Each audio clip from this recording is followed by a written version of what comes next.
Hello, namaskar, and a very good morning to all the viewers watching our session out there.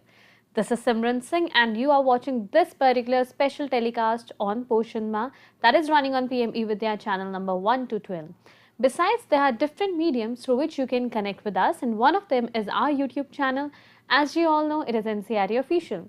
So, for another half an hour, that is from 11 a.m. till 11:30 a.m., we have our very special telecast of Poshan Maah for all our viewers. As you all know that Poshan Abhiyan is a flagship initiative of the Government of India, which is aimed at improving the key nutrients in the diet of children and women. And in order to strengthen the efforts of the government and also to address the issues of malnutrition, Poshan Maah is observed every year in the month of September, starting right from 1st of September till 30th of September. So here we are with our conversation, and yesterday also we discussed about one of the important topics, and the central focus was nutrition and how we can include more and more millets in our diet. So for today, the broader area of conversation would revolve around celebrating Nutrition Month, discovering lifelong health and happiness. So guiding our path in the conversation, we are also joined by an expert. So allow me to introduce you with our guest of today's session. She is Miss Swati Acharya, ma'am. Namaskar, ma'am. Namaste. Good morning. A very warm welcome in the session. Ma'am is assistant professor, also a sports nutritionist at the Department of Dietetics and Applied Nutrition. Welcome group graduate from School of Hotel Administration, MAHE, has joined in from Manipal. So viewers, throughout our live interactive session, if you have any of the queries, then feel free to write down to us in the comment section of NCRT Official. Besides, here is a contact number that is flashing on your screens. So don't forget to give us a call at 8800 440 559. And as you all know that you are watching this particular session either on our YouTube channel or PMeVIDYA channel number 1 to 12. So here are certain mail IDs where you can reach out to us. dth.class12@ciet.nic.in is one of them. So ma'am, as we are discussing about nutrition under the Poshan Maah series that we are conducting for all our viewers, and our central focus lies on millets. That is a theme for our September sessions. So here we have how we are celebrating this particular nutrition month, and also how it brings a lot of happiness and enthusiasm within us when we involve all the right nutrients in our diet. So in the first place, I would request you to please apprise our viewers more about today's topic. Sure. As you already said about this year's Poshan Maha theme is about women health and child education, which I understand both starts at home only. Women being at home or it may be working, their health is very important to look after their families, and child education starts at home. So educating them about the curriculum with that, it's very important to teach them about different dietary aspect also. So as you said, it's a lifelong, the term says. So it's a long journey. So how to discover lifelong health? So there are different aspects are there which we need to focus about to bring the lifelong health, which will lead to a lifelong happiness. So I'll be discussing about different aspects now. So the first one is about use of diversity of cereals and millets in our regular diet. So it is very important that we don't use single staple cereal or a millet in our daily diet. We see across India, different regions use different staples. It may be the rice as a staple, it may be a wheat as a staple, or a ragi, or a bajra, or a jowar. So, but people should not be following only one kind of staple eating. They should be making a wide variety to the diet to get the enriched benefits of the nutrients. Because when we make a combination of cereals put together, we get the enriched nutrient benefit from that. Use in combination of cereal in meal preparations also. So as we can see in the market, there are multi-grain wheat attas are available. So it need not be that we should buy it. It can be made at home only. Wheat or ragi can be mixed. Wheat, ragi, jowar can be mixed and made multi-grain at home itself. So use cereals and pulses or legumes together to get the good quality protein. Specifically for vegetarians or vegans, it is very important we eat in a combination of cereals and legumes together so we get the complete protein from it. Another aspect I would like to highlight here as present moving fast generation what we have. A lot of people are depending on these ready to eat breakfast cereals. What are they made of? Please read the nutrient label. They are loaded with sugars and also the refined cereals in it. feeding them children that as a breakfast option, don't make it a habit on a regular basis. Give them the wide variety of Indian breakfast what we make on a regular basis. It may be the poha what we eat, or the upma what we make, or the paratha, or the chapati, or it may be the idli dosa, whatever is made according to the region wise. Make sure that you feed your children the regular typical breakfast what is coming from generations to generation. Don't depend on these readily available breakfast cereals to them as a regular breakfast option, because make sure that you read the labels and read how much amount of sugars and the refined cereals are present in it. So as we were discussing about millet being a theme of this year, I'll just highlight about what are the benefits of these millets on a regular basis. You can see that millet an approach for sustainable agriculture and a healthy world. So altogether, so the four major aspects what we can see here is about food security, where we can see sustainable food source for combating hunger in changing world climate, assistant to climatic stress, pests and diseases. So as we know that millets are a crop which can be grown in any kind of land. It may be a dry or it may be a rain-fed land, may be a fertile or little moisture content. It can be grown in any environmental condition. Nutritional security, definitely they are enriched in micronutrients like calcium, iron, zinc, iodine, rich in bioactive compounds and also better amino acid profile. Safety from diseases, definitely gluten-free they are. So these days a lot of people are becoming allergic to gluten, which is present in the wheat-based product. So for them, it's an alternate. They are low GI, that is the low glycemic index foods, good for diabetic patients, can help to combat cardiovascular disease, anemia, calcium deficiency, etc. Definitely economic security, so climate resilient crop, sustainable income source for farmers, lower investment needed for production, and value addition can lead to economic gains. So a wide variety of millets are available across India. It may be a ragi, it may be a pearl millet, or may a jowar, or a kodo millet, or a little millet, or a finger millet. You talk about they are available in the society. So diversity is very important. That we have to make sure that we make a combination of cereals and legumes in our diet, so we get wide variety of nutrients in our daily diet. Of course, ma'am. And as you have just mentioned that we need to have a diversity on our plate. So we all have heard and we also understand that fruits and vegetables, they form a very important part of our diet. Or rather, I should say balanced diet. But when we talk of the current generation, what is your take on the consumption of fruits and vegetables in their diet? Sure. I have a little information on that. What we can see is about 98% of Indians don't eat enough vegetables. It's a survey done in 2021. So it says that people depend on a lot of salt consumption is very increasing, which is leading to a lot of non-communicable diseases, and fruits and vegetable consumption has gone very low. Another survey says that the production is high. It's not that availability is not there. Production is still high, but Indians eating less fruits and veggies in the daily diet. So we have to make sure that we eat at least 2 to 3 servings of fruits or fruits and vegetables on a daily basis, so we get enough amount of antioxidants which are very essential for us, like vitamin C, potassium, beta carotene. These are enriched with that. Then depending on supplements, during COVID, we must have observed people taking these supplements on a regular basis to boost your immunity. So these are the natural resources. Take through that. It is more essential and more beneficial that we take it from the natural resources. Another point I would like to highlight here is about people these days replacing the fruits with the ready-to-drink beverages which is available in the market.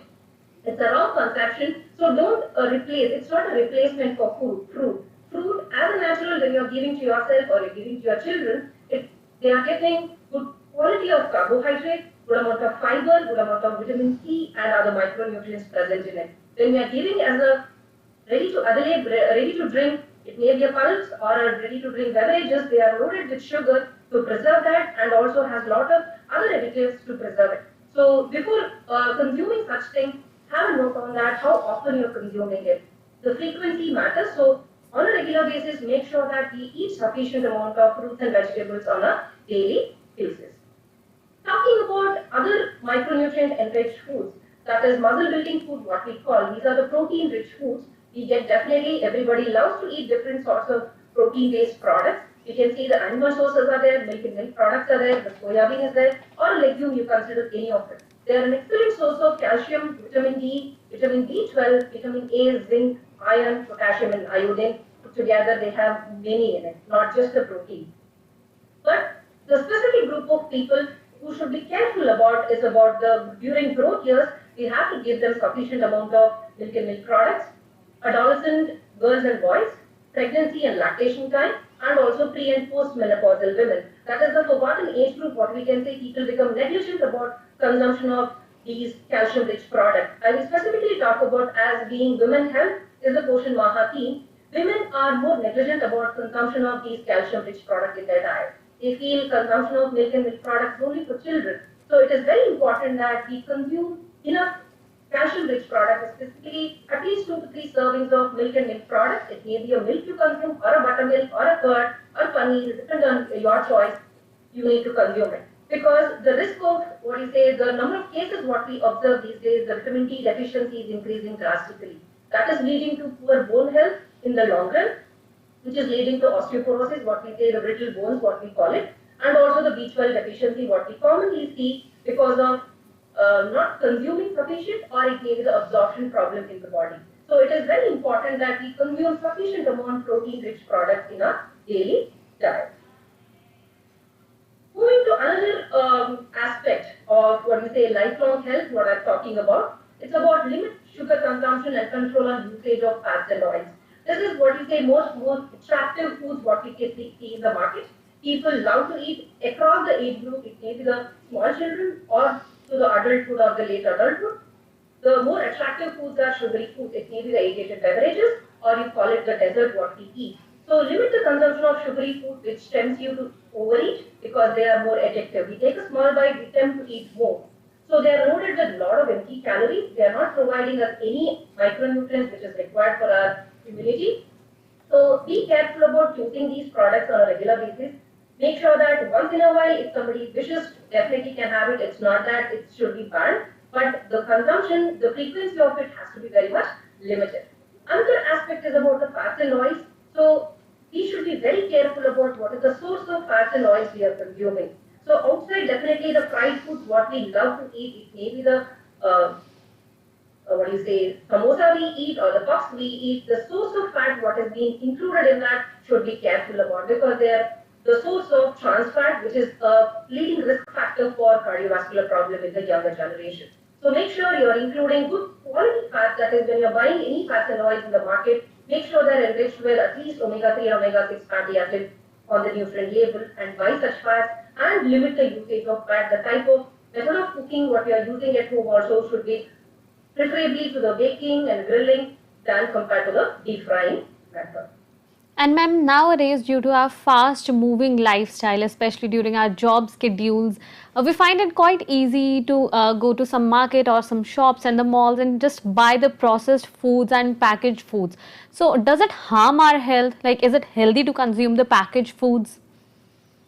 Yes, definitely. I have blurred this section. I'm not against any particular brand or anything, but this is a section in the market which attracts us more. The color of packaging, what we see, the way it has been marketed, it's beautifully done. People definitely tend to attract. Definitely due to fast-moving life, because of our work schedule, we definitely depend on that. I would suggest that we limit the usage of all these processed and packaged food on a regular basis. Definitely they are easy and convenient to use. High source of sugar will be there, or it may be refined cereals are used, or it may be loaded with good amount of fats because they have to be preserved. It's a processed and also packaged, so there is a long shelf life. They will be having enough preserving agent. It may be the salt or a sugar or the fat, depending on the type of food what we eat. Definitely the lack of fiber in it, and also a lot of additives or preservatives may be added, which consumption of that on a regular basis may lead to a health risk. So people should be very careful about choosing this because if you go there, your breakfast items are ready there, your lunch and dinner main course is ready, it may be the chapati is ready to be served, or it may be the gravy what we take, it is ready to be served. So people should be very careful about how frequently are you using. It should be on the basis of convenience, not on the basis of daily adaptation as your meal replacement, you are choosing that. So we have to eat every day freshly cut and freshly prepared foods than taking these processed or packaged food which is available in the market. So the dependency of that has to be very limited. The next aspect I would be highlighting about the hydration aspect, where people are a little negligent about it, consuming water. When they feel, thirsty, or when they feel they're sweated, they go and drink water. Otherwise, people consume very less amount of water on a regular basis. So drink plenty amount of water throughout the day to avoid dehydration. Definitely, that benefit which aiding digestion, it helps in your digestive process, preventing constipation problem, normalizing the blood pressure in the individual, cushioning the joints, protecting organs and tissues, and regulating the body temperature. Because water has a greater impact on our chemical balance in the body. So if sufficient water is not there, the chemical imbalance will happen. So it is very important, at least a normal sedentary person, what I talk about, 2 to 2.5 liters of water is must on a regular basis. So when I say 8 glasses of water, each glass has to at least have 200 to 250 ml quantity. So on that basis, again, the water recommendation would change according to your environmental condition where you're living, or it may be the type of activity what you are doing, or you are into any kind of specific sports training, your demand for hydration or the fluid demand also would increase. Another important, key aspect for a healthy life, which is long healthy life, what I'm talking about being active and less of sedentary lifestyle. So it is very important that we be active in any other form. It is not that we have to join a gym or a particular training center to do an activity. It can be any kind of recreational activity we do on a regular basis. Go for a walk with your pet, go to the garden and do the gardening, or just take a walk in the park or the walking track, anywhere, but be physically active. It may be a light physical activity, moderate physical activity, or a vigorous activity. Because of COVID, a lot of sedentary lifestyle has been adopted by people across the age group. These days, children are more dependent on their electronic gadgets. They are on their phones or TVs, playing games or watching videos. We have to encourage children to be more physically active, do any form of activity, maybe dancing or doing any task in the garden or just helping around the house. We have to make sure that we make them physically active, which will definitely increase their productivity in their personal life and also in their social life. It helps to boost their immunity also and overall well-being also of an individual. That is about physical activity being an integral part of our life for a healthy life. I would like to give small tips for people about the continued, long, healthy life and happiness. The first aspect is about avoid smoking and drinking on a regular basis. These addictions would create more impact on your overall health because these are more facts to people about the impact of smoking on health and also drinking alcohol, because once it becomes addictive, it makes a person more addictive to that particular product what they're using. Try avoiding that and stop usage of these so your health is improved. This is another aspect about stress management. This is what has become like how I say about eating food and consuming water and being physically active. Stress is another part of our life which comes with whatever lifespan you are in, maybe a small child or a school-going child or maybe a college student or a working professional or maybe in the old age. Stress comes with the way we are living our life. So the stress has to be managed. We cannot avoid it. It can come in any part of our life. But it can be taken care with a different remedial action, what they feel comfortable about it. It can be given go to spa. It depends on their convenience, or do some kind of exercise. Get into any kind of hobby which will deviate you from the positive factor of the stress. Do meditation or yoga. Get into nature. Get into the garden. Go for gardening. That will help you to soothe your stress. Time management is very important. Listen to the music. Or still, if it doesn't help, therapy is the solution. It's not a taboo. The therapy will definitely give a solution to the individual. Another aspect I would like to highlight about is say no to crash diet. So these days, a lot of youngsters are following these crash diet, thinking that easy way to lose weight, because obesity due to inactivity and wrong lifestyle habits has increased in the society. But people are following a lot of crash diet to get a quick action on losing weight. Say no to it because it has a lot of negative impact on the body. Follow a balanced diet, follow the tips, whatever has been suggested, definitely you will achieve your weight loss. But following a crash diet, you will definitely see a result in short term, but has a lot of negative impact in the long term. So be careful about it, read about it, take an expert advice before following any kind of diet. Definitely include these functional foods in your diet. It may be a fish or a flax seed or the sunflower seed or any kind of berries, all these have great functional benefits. They are enriched with different kinds of functional property, which will definitely help to boost your immunity, and also they are enriched with antioxidant property. So they need to be included in smaller quantity, not that they are eaten as a meal. They need to be incorporated in a smaller quantity on a regular basis for a long lasting health. So finally, I would like to touch upon the balanced diet, which is the key for our healthy living. So inclusion of these type of food. It is a simple thali. If you look, it doesn't look anything fancy in it. That's how our diet should be on a regular basis. There shouldn't be any fancy item on a daily basis. Definitely, it can be eaten, but not on a daily basis.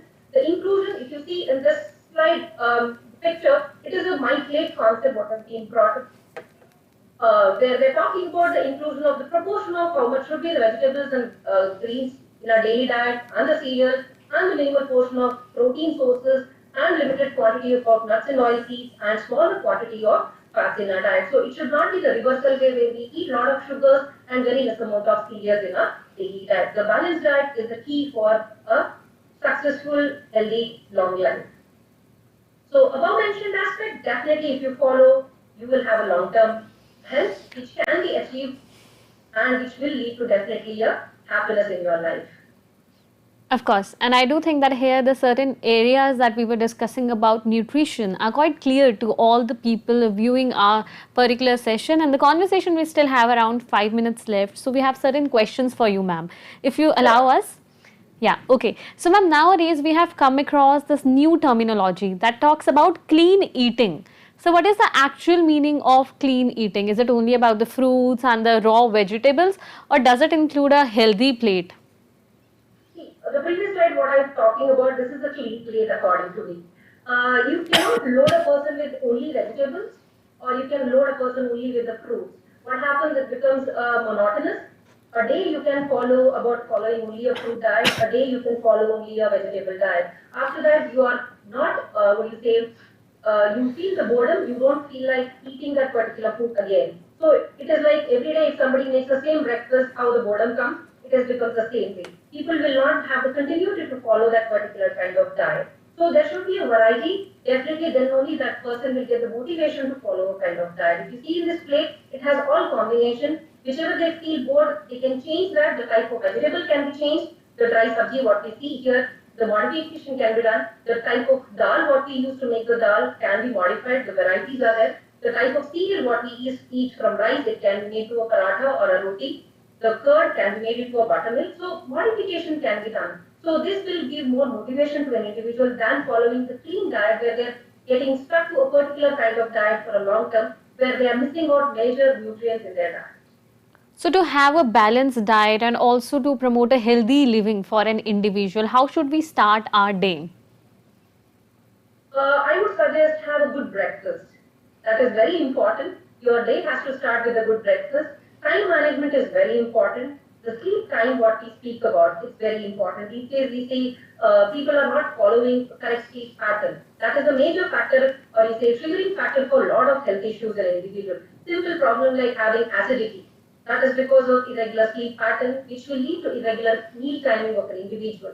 So we have to make sure. Sometimes people may say that a lot of clients or patients come across, they say we have less time, we don't have time to eat. We have to make sure that we eat something on time. We have time for other aspects, we have to make sure that we eat something on time. It may be something, you are in a meeting, you grab something which is easy to carry to your office. It is not that you have to sit in a particular place. If you are so busy in your work schedule, you have to carry something like a sandwich or a roll or something which is made at home. You can just grab in your workstation itself. You need not go to a canteen and sit and eat there if you are lack of time. So a day has to start with a good healthy breakfast, not on the processed breakfast.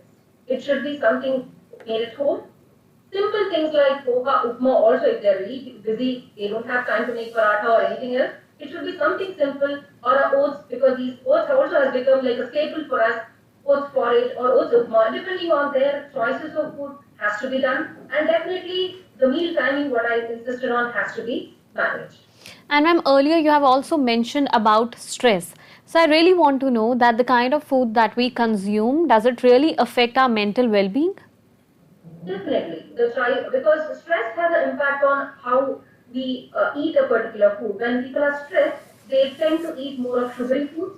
Some people will tend to consume more of fatty foods. So some people tend to eat a lot of salty foods. So all these are consumed in excess amount for the impact on our health. So stress has, what you say, vice versa effect, I can say. Stress indulges a person to eat larger food. Sometimes food eaten after that the person gets stressed, thinking that I have eaten a lot of food, that is causing stress too.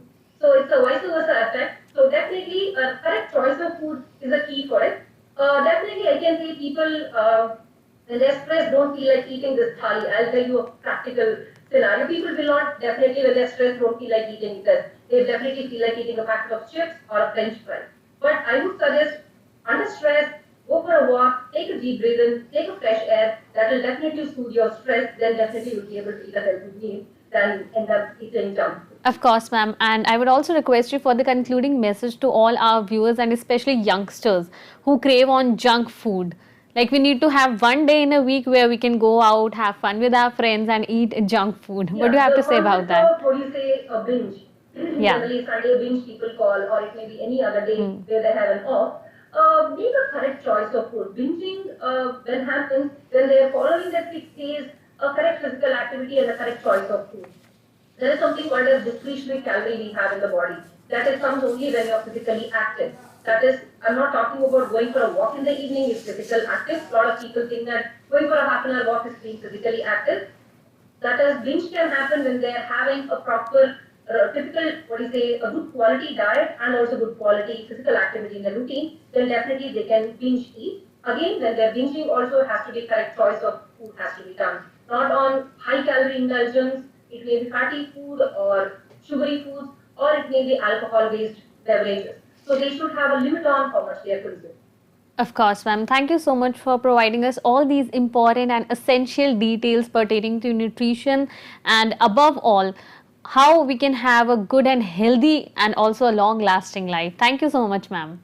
Thank you so much. Thank you to all the viewers who have connected with us for this particular conversation about Poshan Maah session, and tomorrow is our concluding day for our Poshan Maah series. So if you have any of the queries, do mention them in the comment section of NCRT Official, and I will also like to inform you that for tomorrow our session will run from 11 AM till 12 noon. So be prepared with your questions. Now it's time to wrap up this particular live telecast, but if you have any queries, you all know the different mediums through which you can connect with us.